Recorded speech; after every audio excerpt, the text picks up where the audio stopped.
If you just keep chasing happiness like a dog chases his own tail, you will keep spinning until you get dizzy and fall down in your own poop.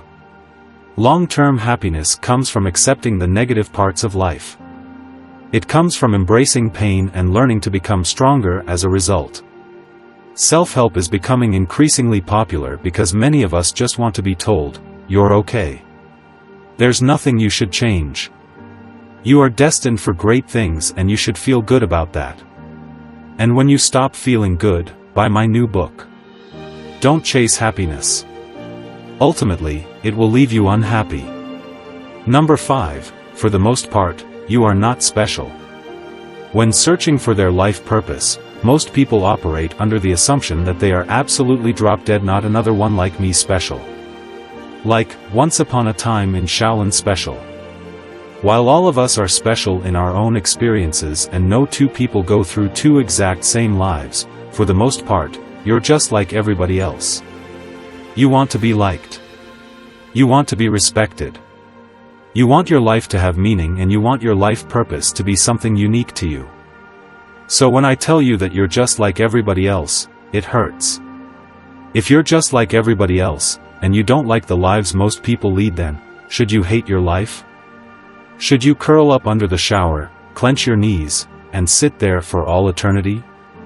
Of course not. Fuck you for giving up so easily. Deep down, you know this.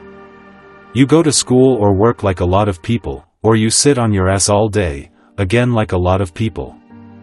And while some of us are willing to climb mountains and discover new elements and make scientific breakthroughs and fight for human rights, most of us simply live.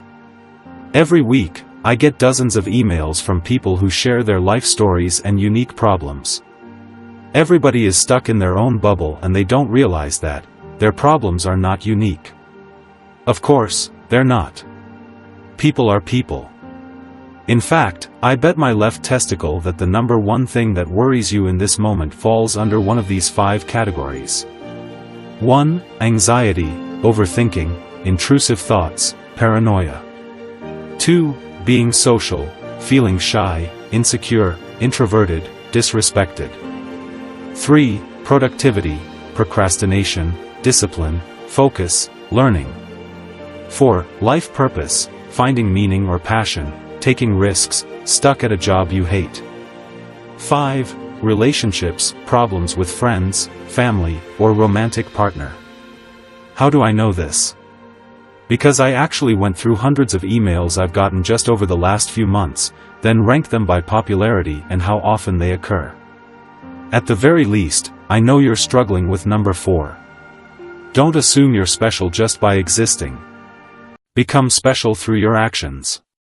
Truth number 6, you don't know what you want.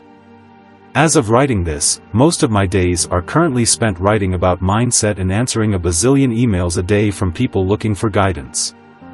Combine that with a shitload of business and marketing stuff, and you'll understand why I'm usually stressed 24/7. But here's the catch. Even though Mind of Steel causes an unprecedented amount of pressure and stress in my life, I wouldn't trade it for the world. Even when it's hard, I know I'm doing what I'm supposed to be doing. So how did I know this was supposed to be my life purpose? Well, I didn't. I had no fucking clue.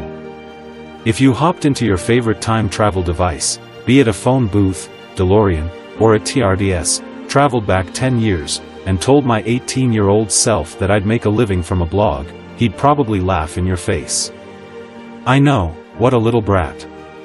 You traveled all the way back in time and he just laughs in your face. While I still shared useful tips on mental strength, I didn't know how to write well and I didn't know as much about the psychology behind what I was writing. Over time I started getting readers, then more readers, then people started emailing me about serious issues, so I started learning psychology, taking courses, learning how to write, and so on. Fast forward a few years and here we are.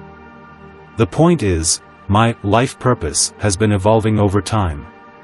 And yours will too. Before running this blog, I started an online project that failed. Before that, I held various jobs that I didn't really like.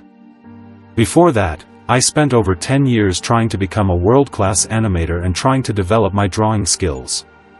As you grow as a person, your interests and values will change. And the more you change, the more your life purpose will change. I've tried a whole bunch of stuff before I found something that I genuinely enjoy doing. Whenever I get an email from someone who used my advice to turn their life around, that feeling is worth all of the sleepless nights hunched over my desk designing my site so that people would actually read it in the first place. A bunch of coffee helped as well. With all of the things I previously tried my hand at the core, I didn't love it. I didn't enjoy drawing all day, or having a business-first mindset, or playing sports until my knees would break. Forget whether it was my life purpose, I simply did not enjoy it. This is the same reason why I love Mark's quote from the beginning. There is no right answer. There is no single life purpose you need to figure out. You can change or switch your life purpose at any point in life, as many times as you wish. And chances are, you already know what you love doing more than anything. You're just scared to give it a real shot. People say you have to have a lot of passion for what you're doing, and it's totally true. The reason is that it's so hard that, if you don't, any rational person would give up. So if you don't love it, if you're not having fun doing it, you're going to give up. Steve Jobs. Choose your life purpose wisely, but don't worry if you fuck up. You can always choose again. Bonus truth, it's okay to be clueless. Finally, you may be reading all of this and think to yourself, but Phil, I still don't have a fucking clue what to do or where to start. And guess what? That's totally fine. Hell, this article was supposed to have only 6 painful truths, but here we are at number 7. Things change. It's okay to not know what you want. None of us, including me, know what the fuck we're doing most of the time. We just make choices and hope for the best. Sometimes things work out, sometimes they don't. If all this talk about how you're not special and everything is meaningless has gotten you depressed, remember, life is not just happiness. It never was, and it was never meant to be. However, it's not supposed to be just pain as well. And constant anxiety about what you are supposed to be doing is just adding unnecessary pain to your life. So stop stressing so much about finding your life purpose. Just keep living. Find what you enjoy doing and do more of it. Choose to take a risk and change your life. Or choose to stay the same and appreciate what you have. In the words of the legendary Rick Sanchez, no matter what you choose, you're finally gonna chill the fuck out. In the end, that's all you were probably looking for anyway.